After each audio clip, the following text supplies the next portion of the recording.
interested in improving your study techniques, or just want to find ways to enhance your lifelong learning skills, well then just keep watching.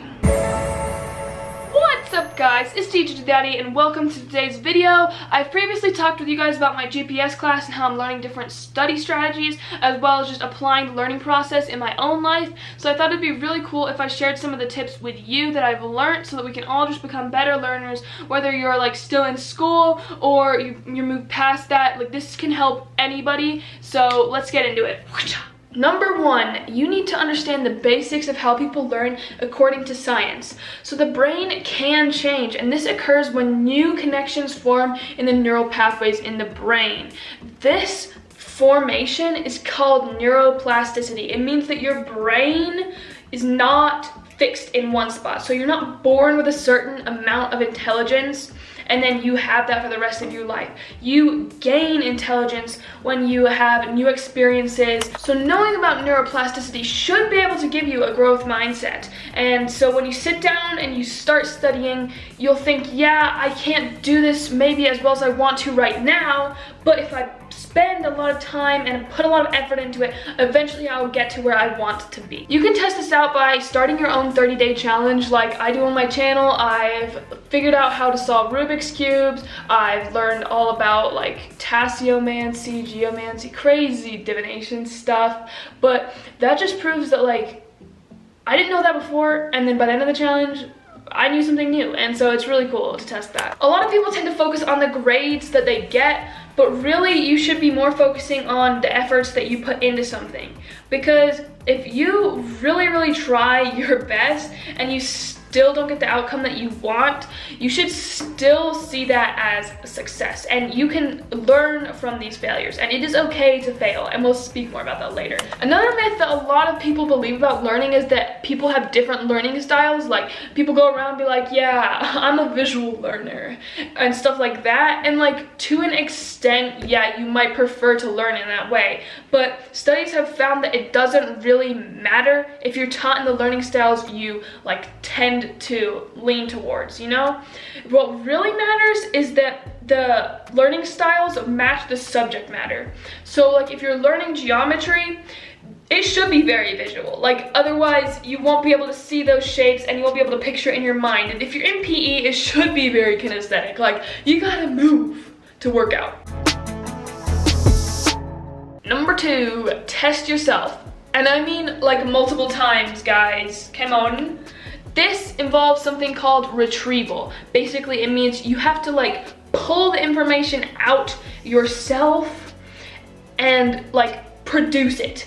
Whereas if you're just like simply engaging in mass practice where you're like rereading text and just being very passive about your studying, you're not putting in the effort. The process of retrieval will actually improve your metacognition.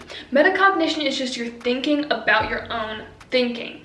And you really want this to be accurate, because if you know what your strengths and weaknesses are, then you can plan and study more effectively.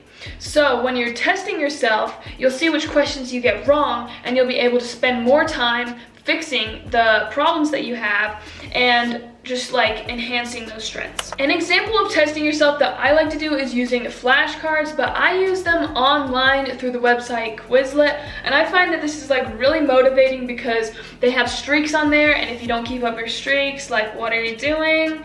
So it just kind of puts more pressure on me to continue to study like consistently.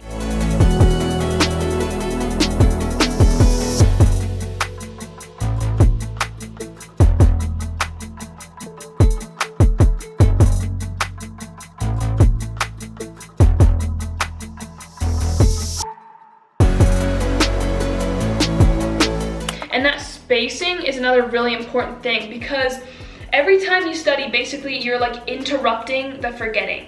So you don't want to forget, you want to avoid that. So in the beginning you have to kind of study more often, but as time goes on and you learn stuff, you can actually space it out a little bit more, and that comes in very handy, because instead of just like cramming, which really doesn't work because that just engages your short-term memory, you can throughout the semester test yourself just for like literally 10 minutes, like every week, eventually, once you learn the topics initially at a basic level. And that will just help you so you can like even out your workload. A common problem that a lot of students, including me, run into is the illusion of knowing. Basically, you think you're gonna do really well on this test and then you get your scores back and it turns out you did not do so well. This is because of the Dunning-Kruger effect, which states that poor performers have the least accurate judgments of their abilities. So you have to know that as your knowledge goes forward, you might drop into this spot where you're really not that confident, but you're actually doing better than when you were previously way too confident. And people who study through mass practice also have an increased chance of falling under the illusion of knowing. Familiarity does not equal mastery.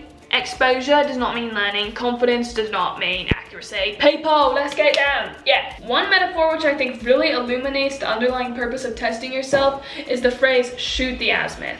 You just gotta like go in the direction that you think is right, and then eventually you'll get to a point and you'll have to like realign and shoot the azimuth again, and then realign. It's just that continual sense of improvement. One more thing that I like to do is make my own study guide. So when it comes up to the time of exam season and you're noticing that you're still getting certain things wrong, that's what you put on the study guide. And you can make it in docs and write out certain questions for yourself that are open-ended and write the answer out, but then change the text to white so you can't see it unless you want to know if you got it correct or not. The third tip is to elaborate and reflect on what you're learning. So elaboration is just kind of like stretching out your knowledge by trying to apply it to greater context and just bringing forth like everything that you know. The more connections that you have in your brain, that's what the neuroplasticity thing we were talking about is all about. And reflection then is kind of going back and looking through like those tests and asking yourself questions about ways to improve. But one way you can do both of these things is by blurting, and I really like this for some reason, I don't know why. Blurting is basically just writing down everything that you know about a topic. So you start with just literally one like word, a couple words of what the topic is, and then you just go. Like you go, and if you run into a place where you're like, I think that's all I know, no it's not. Just wait it out for a couple more minutes, something else will pop into your head, I swear. It happens every time. And once you're completely done, this is when you go back and do the reflection part by looking at the notes that you have and seeing if they match up. So you can like fix stuff that you got incorrect or add stuff that you didn't really like realize was part of that topic or just forgot about. And I also use the actual blurting paper as a study guide sometimes because it's literally everything about the topic is right there once you've like corrected stuff. A lot of people are really interested in the learning process because it relates to them. Like everybody can learn and everybody wants to know how to learn best, and especially like for them in particular. So if you can relate a topic to your own life, that's where it gets really good. But no matter what method you choose of elaboration or reflection, it's going to help you to build those mental models that you need to turn a process into like something that you do automatically. I like to think of mental models as an algorithm that people use when they're responding to a certain stimulus. So like this algorithm, you see something, you know it'll work every time. Quattro, it's interleaving. If you don't know what this is, it's basically just mixing up the different examples within a certain subject that you're trying to learn. So a lot of people confuse this with like going from like doing their history all over to like doing their physics. That's not necessarily what we're talking about. That might be good, like sometimes when I really lose focus, I gotta move on to a different subject, but this is talking about staying within the same subject and doing different problems within it. For example, there's the area of a triangle and the area of a square. Okay, so when you interleave these, you're gonna go from doing an area of triangle problem to an area of a square problem, back and forth, and the thing is that you don't really know which problem it is. Going back to area of a triangle, yeah, it has a height and a base just like the area of a square, but you gotta know that the difference is you divide by 2 for triangles. Real life problem solving skills are super helpful to have. So if you can kind of replicate that in a more learning environment, it can help you later in life.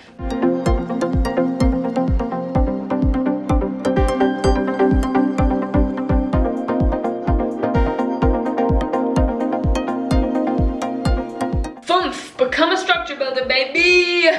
Let's see how many different languages I can use. We're gonna run out really fast. But anyways, structure builders are basically able to figure out the main idea of a text. So if you're like me and you find it really difficult to comprehend what is important in a text, I like to just focus on the headlines or like the bolded words and then make questions that relate to those two things so that it can kind of guide you. Once again, it's really important to make it meaningful to you because you're not gonna wanna engage with the text if you don't find that subject interesting. So you really gotta just use different creative things to remember the stuff you need to remember. One of these is by making it into a story. So for example, you can think of like the whole main idea as a Lego town. And instead of just looking at each individual brick, you're not gonna make any meaning from that, and that's not gonna be important to you. You can look at the whole town. If I'm working on communication stuff and I'm like going through my Lego town, I'll like see in like a coffee shop people using effective listening skills. I'll be able to identify what those are, and I'll see people not using those skills and all this stuff. And you can also just do this in regular real life too. Like I love hearing other people's conversations, especially when I'm in like restaurants. People talk about some weird stuff, y'all. Trust me, it's really fun. Another way to cue that memory is by using mnemonics. And mnemonics are basically just like where you have certain steps and stuff and you put it into like one word and then you can kind of remember them from there. So there's one going back to like communication for the effective steps to the listening process. And it's called Hurrier. And so like instead of doing the Lego town, if that's a little bit too abstract for you, you can just make up a mnemonic and then like go from there. Like it'll come with every letter. You'll be like H, yeah, hearing, and you go on, you know. Say, become a rule learner. That's all the languages I got, by the way. We're done. But there are rule learners and example learners. So rule learners are better at like figuring out the underlying principles, whereas example learners tend to lose sight of that and focus more just on like one specific problem. If you're an example learner, don't worry, I am too, and there are lots of ways that you can overcome this. One way is by comparing two different examples. So you can look at them and see what the differences are, what the similarities are. 7 is generation. So this means figuring out the answers on your own before knowing a solution. So if you have time before your classes, which I know I don't always have time, but at least just look over the type of problems that you're gonna be doing or in that class that you have next, and try and figure out tactics that you would use to solve it even before like you have any like real idea of a starting place. This is really important because then once you do go into class, you've already put in a lot of that effort, and when your teacher tells you the correct methods of solving it, you're more likely to remember it because you kind of get that aha moment. Like if you've never thought about something before and then you're just given the answer, you're not gonna get that aha moment. Like it was just given to you, like you didn't have to work for it. So sometimes working for it a little bit can be beneficial. Like it's okay to fail when you're like going over these problems, and as long as you get corrective feedback, you're gonna be fine. But going back to what I was saying when we were talking about interleaving, like nobody is just gonna give you the answer in real life, so you might as well try and figure it out while you're still in school, so that then when you go out into the real world, you have all these experiences to pull from and you'll be able to come to a solution. Number 8, collaborate with the humans around you. I have a lot of difficulty with this one because I really do like to be independent because of reasons like we've specifically addressed before. Everyone learns different and stuff, and I just feel like when I'm in a group, I can lose track of what I'm supposed to be doing. And there are ways to prevent this. Like, focus on the past study tips and bringing that into like study sessions with your peers. So like, don't use a textbook, because if you're using a textbook, you're just gonna be getting the answers. Also, try teaching each other different concepts. So if I don't know one concept, but I do know another, and it's the opposite for a different person, then we can kind of teach each other, and then it's like a mutually beneficial thing. To engage with interleaving, you can have everybody pick out a random problem from the textbook, and just like, everyone can work through all those problems. Retrieval is also super nice when you're in a group, because everyone has all these different ideas that you can form together, and you can find that nuance, and that's that nuance what I like. And then after a study session is over, try to figure out ways that you can still improve and know your strengths and weaknesses. You know, ask yourself those questions.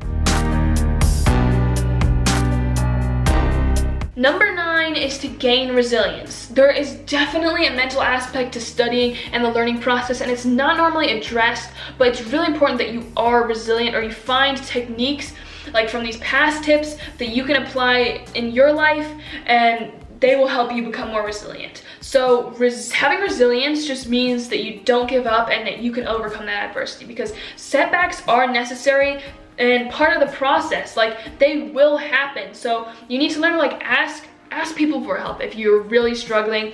And I like to just have specific times and specific places to study, because then it's like really predictable for me, and I know, yeah, I'm doing this right now, and I'm here right now in this place. And just having that, it's an environment where I know that it's okay to fail, but also I'm able to overcome that failure. Finally, number 10 is to make it a habit. So once you started figuring out these study techniques and you've used them a couple times, you gotta keep using them, and you gotta repeat a certain process. So every habit involves a cue, a craving, a response, and a reward. So you need to make that cue obvious, the craving attractive, the response easy, and the reward satisfying. That is, make it obvious, make it attractive, make it easy, and make it satisfying. The biggest one for me is to make it satisfying, because it can be really difficult when you see like school as work, and yeah, it's literally called homework, but by creating a positive environment where the vibes are right, like I can just get into a zone, and that's when you know that you're gonna get a lot of stuff done. One way I do this is by listening to lo-fi music. Yeah, it doesn't really improve the effectiveness of studying or anything. I put on my headphones, and that second, like, we're in. That lo-fi music is on, we're in. So just to get that consistency, like, I will set myself a schedule, and I will always follow through with it. Like, if you don't follow through with the schedules, then you're not holding yourself accountable, and you really need to make sure that it's like, this is what the schedule says, I'm going to do it. Like, don't make your schedule overly complex or super difficult to accomplish. Make it attainable for you, whatever that is. You can literally start it so easy. See what I'm saying? Make it easy. And then like move on from there. After you finished whatever that one thing on your schedule was at that one time, I like to listen to a super hype song. Like, so, like, one, you know, you have a couple of those songs that you just like love. And it's like every time that song comes on, it just makes you happy, and you have that feeling. Yeah, that's what you want as your reward. You want the feeling of contentment. You want to be satisfied. Make it satisfying. Most importantly though, just find out what you can stick to and keep at it. Thank you guys so much for watching today's video. I really hope that it helped you guys out. If you're interested in learning more about this topic, then I have some resources for you. So most of this was based off of the book Make It Stick. That's the book that we're reading in my GPS class. But you can also check out Atomic Habits if you're just wondering about how to make those study techniques that I taught you stick in your own life. And then you can also watch Unjaded Jade's video where she ranks a bunch of different study techniques, and she touches on stuff that I didn't really touch on here, so it just goes into more depth if you're wondering. But I'll see you guys next week with another video. Bye! Just hone in on those skills. Oh, hey buddy. Okay.